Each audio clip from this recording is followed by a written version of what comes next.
This is Revathi. Welcome back to అందమైన కథల పొదిరిల్లు. ప్రియమైన రాక్షసి ఎపిసోడ్ నంబర్ 46. ఆనంది నిలయాన్ని వదిలి అశ్విన్తో కలిసి వెళ్ళిపోయిన ఆనంది కొత్త జీవితం ఎలా ఉండబోతుంది? కథలోకి వెళ్ళబోయే ముందు దయచేసి వీడియోకి ఒక లైక్ ఇవ్వండి, అలాగే హైప్ ఇచ్చి వీడియోని సపోర్ట్ చేయండి. అశ్విన్ వైపు చైతన్య ఆగ్రహంగా చూస్తూ, అంటే మావయ్య, ఈ రాక్షసుడు కావాలని మనకి బిజినెస్లో నష్టాలు తెప్పించి అప్పుల పాలు అయ్యేలా చేసి చివరికి మన మీదకి అప్పుల వాళ్ళని తోసి పక్కా ప్లాన్తోని ఆనందిని ట్రాప్ చేసి పెళ్లి చేసుకున్నాడని అర్థమవుతుంది అని అంటాడు. అవును, అదే జరిగింది.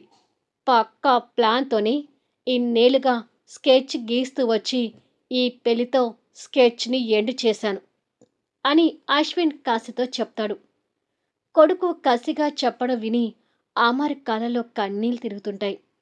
పైగా ఆ పెళ్లి నందిత దగ్గరుండి చేయటం కూడా గుర్తొచ్చేసరికి తన మీద కూడా కోపం వస్తుంటుంది. రేయ్, మమ్మల్ని నా చెల్లెల్ని ఎంత మోసం చేశావురా! మీకు జరిగిన పెళ్లి చెల్లదు అంటూ చైతన్య ఆవేశంతో అశ్విన్ మీదకు గొడవకు వెళ్తుంటే, ఆగు చైతన్య, ఇప్పుడు గొడవకు దిగటం మంచిది కాదు అంటూ వీరేంద్ర చైతన్యని ఆపుతాడు. నా చెల్లెలి ఇష్టాయిష్టాలతో పని లేకుండా పెళ్లి చేసుకున్న వాణ్ణి ఎలా వదిలిపెట్టమంటారు అని అంటాడు చైతన్య, కోపంతో పాటు చెల్లెలి జీవితం గురించి బాధపడుతూ. ఆనంది తనకున్న పరిస్థితులకు తల వంచి పెళ్లి చేసుకుంది, కానీ అతను బలవంతంగా తాళి కట్టలేదు చైతన్య. నిజంగా అతను బలవంతంగా తాళి కట్టి ఉంటే నువ్వన్నట్టే ఆ పెళ్లి చెల్లకపోయేది. ఆ పెళ్లి వీడియో చూస్తే అది ఇద్దరికీ సమ్మతమే చేసుకున్నట్టుగా ఉంది. కావున ఆ పెళ్లి చెల్లదు అని చెప్పడానికి మనకు అధికారం లేదు అని అంటాడు వీరేంద్ర. వీరేంద్ర మాటలు అందరికీ నిజమేగా అన్నట్టుగా ఉంటాయి. అమర్ వాళ్ళకి దగ్గరగా వచ్చి, నీకు నా మీద ద్వేషం ఉంటే నా మీద తీర్చుకోవాల్సింది. నా మీద పంతం కోసం ఇలా అమాయకురాల మెడలో తాళి కట్టడం కరెక్ట్ కాదు అశ్విన్ అని అంటాడు. ఇది కరెక్టు తప్పు అని ఇప్పుడు మీరు ఎన్ని నీతులు చెప్పినా జరిగిపోయిన మా పెళ్లి చెల్లకుండా పోదు అమరేంద్ర గారు అని ఒత్తి పలుకుతాడు తండ్రి మీద ఉన్న ద్వేషంతో. మరొక్కసారి కొడుకుతో పేరు పెట్టి పిలిపించుకున్నందుకు అమర్ మనసు ముక్కలవుతుంటే దమయంతి గారు కూడా మనవడి వైపు కాస్త కోపంగా చూస్తూ ఉంటుంది. ఆనంది మీద ఎన్నో ఆశలు పెట్టుకున్న దీపకి కూడా కళ్ళల్లో నీళ్లు సుడిగుండోలా తిరుగుతుంటాయి. మమత కొడుకు బాధను చూసి తట్టుకోలేకపోతుంటుంది. సో, మా పెళ్ళి జరిగిపోయింది. మీ గారాల ఆనంది ఇప్పుడు నా పెళ్ళామని ఇక్కడ అందరికీ తెలిసిపోయినట్టే కదా అని అడుగుతాడు అశ్విన్ అందరినీ ఉద్దేశిస్తూ. అందరూ మౌనంగా విని ఊరుకుంటారు. ఆనంది మీద ఎన్నో ఆశలు పెట్టుకున్న దీపక్ గుండె పగిలి అదంతా చూస్తుంటాడు. చైతన్యకి మాత్రం అశ్విని చూస్తుంటే చంపేయాలన్నంత కోపం అనిపిస్తూ ఉంటే వీరేంద్ర చైతన్య చేయిని పట్టుకొని ఆపుతుంటాడు. కానీ అశ్విని చైతన్య దగ్గరికి వచ్చి కాస్త నలిగిపోయిన చైతన్య షర్ట్ని సరిచేస్తున్నట్టుగా చేస్తూ చైతన్యకు మాత్రమే వినిపించేలా మాట్లాడుతూ, చెప్పాను కదా నీ చెల్లెల్ని పెళ్లి చేసుకుంటానని. మరి నీకిచ్చిన మాట నేను నిలబెట్టుకోకపోతే ఎలా చెప్పు? ఇప్పుడు నీ చెల్లెల్ని నా పెళ్ళాంగా చేసుకున్నాను. ఇక నా పెళ్ళాం పేరుతో నీ చెల్లెల్ని నా ఇంట్లో పని మనిషిని చేస్తాను అని అంటాడు. ఆ మాటలకి ఇంకా చైతన్య గుండె ముక్కలవుతూ అశ్విని చంపేలంత కసితో చూస్తుంటే, ఆగు చైతన్య, గొడవలు పెట్టుకోవడం మంచిది కాదు అంటూ వీరేంద్ర చైతన్యని ఆపుతుంటాడు. అశ్విన్ పొగరుగా నవ్వుతూ ఆనంది దగ్గరికి వెళ్ళి, వెళ్దాం పదా అని అంటాడు. ఆనంది కన్నీళ్లతో అందరిని చూసి వాళ్ళ మావయ్య దగ్గరికి వచ్చి కన్నీళ్లతో ఎక్కిళ్ళు పడుతూ, అందరూ అన్నట్టే మీరు కూడా నన్ను అమాయకురాలు అన్నారేంటి మావయ్య? నేను అమాయకురాల్ని కాదు. నేను చాలా పెద్ద తెలివైన దానిని అని చెప్తుంది కన్నీళ్లు నిండిన కళ్ళతో. ఆనంది అమాయకమైన మాటలతో అక్కడ అందరికీ కూడా కన్నీళ్ళు తిరుగుతుంటాయి. అమర్ ఆ బాధలో ఆనంది తల నిమురుతూ, "సంతోషంగా ఉండమ్మా" అంటూ ఆశీర్వదిస్తున్నట్టుగా చెప్తాడు. సరే అన్నట్టుగా తల ఊపి అందర్నీ చూస్తుంది. గీత, సరళ, రూప కూడా ఆనందిని చూసి కన్నీళ్లు పెడుతుంటారు. దమయంతి గారు కూడా దగ్గరికొచ్చి ఆనంది మొహాన్ని చేతిలోకి తీసుకొని ఆప్యాయంగా నుదుటిన ముద్దు పెడుతుంది. ఆనంది ఎక్కిలతో కన్నీళ్లు పెట్టుకుంటూ చూస్తూ, పట్టు చీర, పూల జడ లేకుండానే నా పెళ్లి అయిపోయింది బామ్మ అని అంటుంది. ఆ అమాయకురాలి చిరు కోరిక తీరినందుకు బామ్మగారు మనవడి వైపు కోపంగా చూస్తుంది. వాళ్ళ డార్లింగ్ చూపుని గ్రహించి మనవడు పొగరుగా తల తిప్పుకుంటాడు. చివరగా ఆనంది చైతన్య వైపు చూసేసరికి చైతన్య బాధ వర్ణించలేనట్టుగా ఉంటుంది. వాళ్ళ అన్నని అలా చూసి తట్టుకోలేకపోతుంది. ఇక పద ఆనంది అంటూ అశ్విన్ తన చేయి పట్టుకొని లాక్కెళ్తున్నట్టుగా తీసుకెళ్తుంటాడు. అలా ఆనంది అశ్విన్‌తో కలిసి ముందుకు వెళ్తూనే వెనక్కి తిరిగి అందర్నీ చూస్తుంటుంది.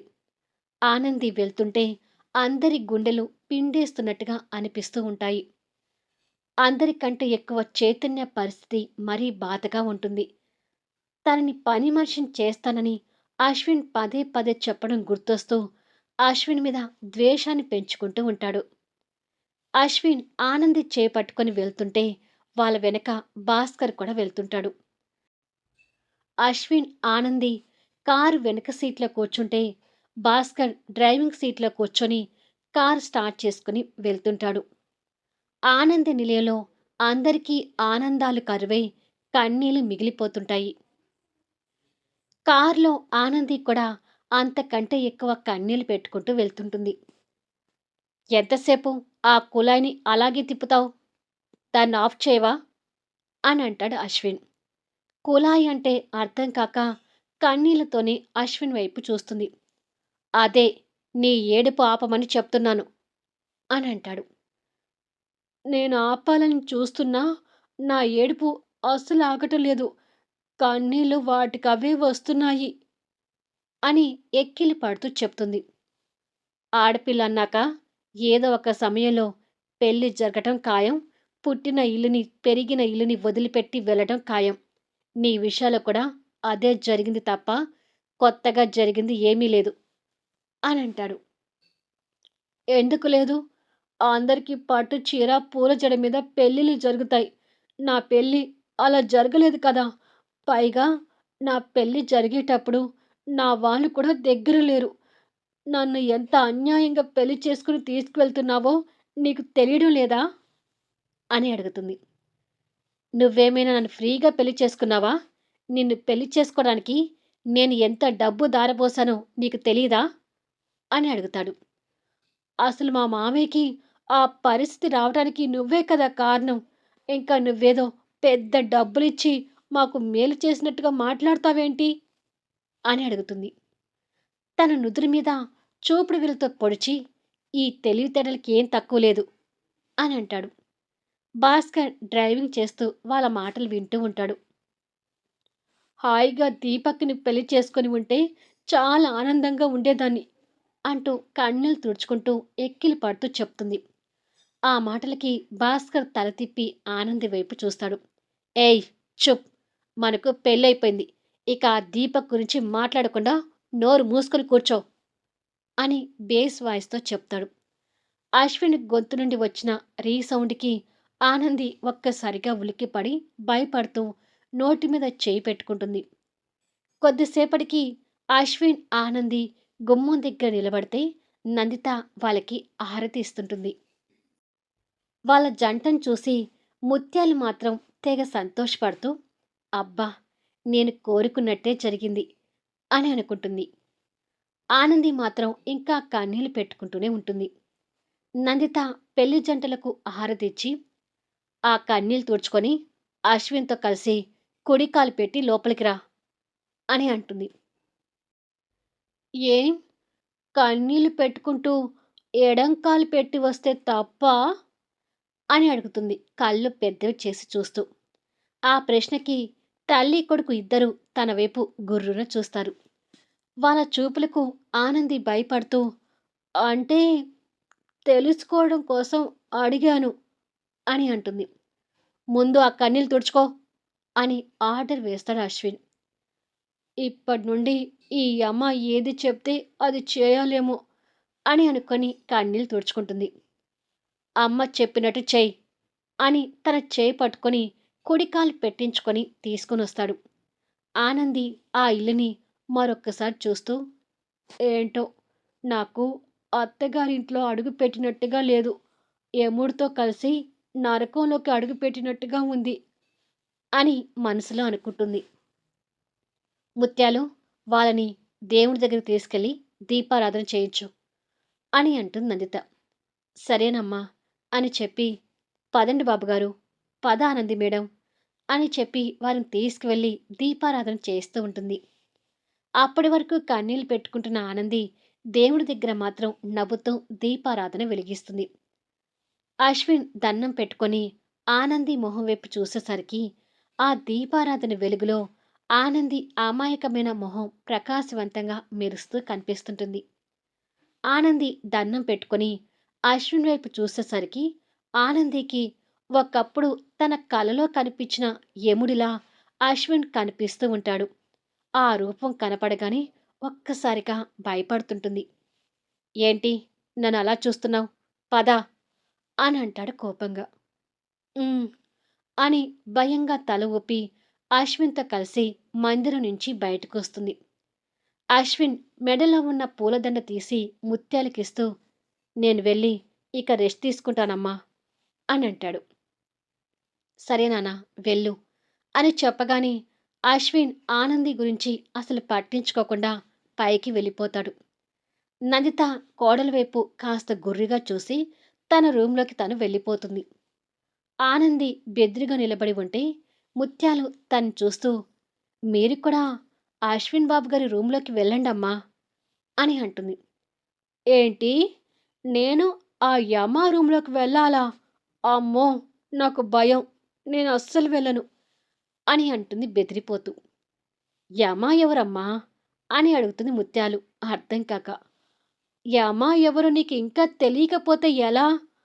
పట్టు చీర, పూల జడ లేకుండా నన్ను పెళ్లి చేసుకున్న అతని గురించి అంటున్నాను అని అంటుంది కన్నీళ్లు తుడుచుకుంటూ. ముత్యాలు తన అమాయకత్వానికి బాధపడుతూ, తప్పమ్మా, మొగుణ్ణి పట్టుకొని అలా అనొద్దు అని అంటుంది ముత్యాలు. అతను నాకు మొగుడు కాదు, యముడు. అందుకే నన్ను ఇలా పెళ్లి చేసుకొని నరకంలోకి తీసుకొచ్చాడు. నాకు మా మావయ్య, అన్నయ్య, బామ్మ గుర్తొస్తున్నారు అంటూ రెండు చేతులతో కళ్ళు నలుపుకుంటూ ఏడుస్తూ చెప్తుంది. అయ్యో! మీరొచ్చింది ఇప్పుడే కదమ్మా! అంతలోనే వాళ్ళని తలుచుకుని ఏడుస్తున్నారేంటి? అని అంటుంది. ఏమో! నాకు బాగా ఏడుపొస్తుంది అని అంటుంది ఎక్కిళ్ళు పడుతూ. అలా ఏడవకండమ్మా! ఇక్కడ కూడా మీకు త్వరగా అలవాటైపోతుంది అని ముత్యాలు తన కన్నీళ్లు తుడిచి ఓదారుస్తుంటుంది. ఆ నరకంలో ముత్యాలు ఒక్కతి తనకి దేవతలాగా కనిపిస్తూ ఉంటుంది. బాబుగారి రూమ్‌లో కాకపోతే మీరు వేరే రూమ్‌లోకి వెళ్లి ఫ్రెష్ అవ్వండి అని చెప్పి ముత్యాలు ఆనందిని మరొక రూమ్‌లోకి తీసుకువెళ్తుంది. ఇక ఆనంద నిలయంలో దీపక్ కన్నీళ్లు పెట్టుకుంటూ కూర్చొనుంటే మమత, వీరేంద్ర దీపక్‌కి అటూ ఇటుగా కూర్చొనుంటారు. ఆనంది మీద వీడు ఎన్నో ఆశలు పెట్టుకున్నాడండి అని అంటుంది మమత. అందరి ఆశలు తీరాలని రూలేమీ లేదు కదా మమత అని అంటాడు వీరేంద్ర బాధపడుతూ. అసలు ఏంటండి ఇదంతా? గర్దొచ్చి కోడిపిల్లని తన్నుకొని వెళ్ళినట్టు మన ఇంటికి రావాల్సిన కోడల్ని అతను ఎవరో వచ్చి ఆనందిని పెళ్లి చేసుకోవడం ఏంటి అని అంటుంది మమత కొంచెం కోపంతో. అమర్ నందితని ఆఫీస్లో చూసిన ఫస్ట్ టైం ఆ సంతోషాన్ని వీరేంద్ర దగ్గర కూడా పంచుకున్నాడు కాబట్టి అశ్విన్ అమర్కి కొడుకు అని, నందిత అతని భార్య అని వీరేంద్రకు తెలుసు కాబట్టి న్యాయంగా ఆలోచిస్తే ఆనందిని మన దీపక్ కంటే ఆ అశ్విన్ చేసుకోవడమే కరెక్ట్ అని మనసులో అనుకుంటాడు. అమర్, దమయంతి గారు మరొక రూములో కూర్చొని జరిగిన పెళ్లి గురించి బాధపడుతూ ఉంటారు. అసలు నందిత ఇలా చేస్తుందని నేను ఊహించలేదమ్మా అని అంటాడు అమర్ నందిత మీద కోపంతో. మన మీద ఉన్న ద్వేషాన్ని ఆ అమాయకురాలి మీద చూపిస్తారని నేను కూడా అనుకోలేదు అమర్ అంటూ బాధపడుతుంది దమయంతి గారు. వాళ్ళ మాటలు వింటూ వీరేంద్ర రూమ్‌లోకొచ్చి ఎవరూ వినకూడదు అని డోర్ వేసి, ఎవరో పరాయి వ్యక్తి వచ్చి ఆనందిని పెళ్లి చేసుకున్నట్టుగా మాట్లాడుకుంటున్నారేంటి? ఆనందిని పెళ్లి చేసుకుంది నీ కొడుకే కదా అమర్ అని అంటాడు. నా కొడుకైనా అశ్విన్ చేసింది తప్పు కదా వీరేంద్ర. ఆనంది ఎంతగా ఏడుస్తుందో చూసావు కదా అని అడుగుతాడు అమర్. ఆనందికి ఇప్పుడు అదంతా అర్థం కాక కన్నీళ్ళు పెట్టుకుంటుందిలే అమర్. ఎవరైనా ఆడపిల్లకి పెళ్లి చేసి అత్తగారింటికి పంపిస్తారు. కానీ నువ్వు ఆనందిని ఒక కూతురి కంటే ఎక్కువగా పెంచి నీ ఇంటికే పర్మనెంట్ కోడల్ని చేసుకున్నావు అని అంటాడు వీరేంద్ర. ఆ మాటలకు ఇద్దరు కాస్త అర్థం కానట్టుగా చూస్తుంటారు. ఇప్పుడంటే మనస్పర్ధలతో నీ భార్య కొడుకు దూరంగా ఉంటున్నారు కానీ ఇవన్నీ తొలగిపోయిన రోజు ఆనందితో సహా వాళ్ళు ఇక్కడికే కదా వచ్చేది. అప్పుడు ఆనంది ఇక ఎప్పటికీ ఈ ఆనంది నిలయంలోనే ఉంటుంది కదా. ఆనంది విషయంలో దీనికంటే మించిన ఆనందం ఇక మీకేముంటుంది అమర్ అని అంటాడు వీరేంద్ర. మళ్ళీ నెక్స్ట్ వీడియోలో కలుద్దాం. వీరేంద్ర అన్నది జరిగేలోపు కథలో ఎన్ని మలుపులుంటాయి, ఎన్ని ట్విస్టులుంటాయి, ఇకపై అశ్విన్ ఆనంది మధ్య ఎలాంటి సన్నివేశాలు రాబోతున్నాయి అన్నట్టుగానే అశ్విన్ ఆనందిని పని మనిషిని చేస్తాడా? ఇంటి పని గురించి తెలియని ఆనంది అశ్విన్ చెప్పిన పనులు చేస్తుందా? ఈ పెళ్లి పరిణామంతో చైతన్య ఎలాంటి స్టెప్ తీసుకుంటాడు? అసలు దీపక్ పరిస్థితి ఏంటి? అద్భుతమైన కథనంతో ఆసక్తికరంగా సాగే వీడియోస్ని మిస్ కాకుండా చూడండి.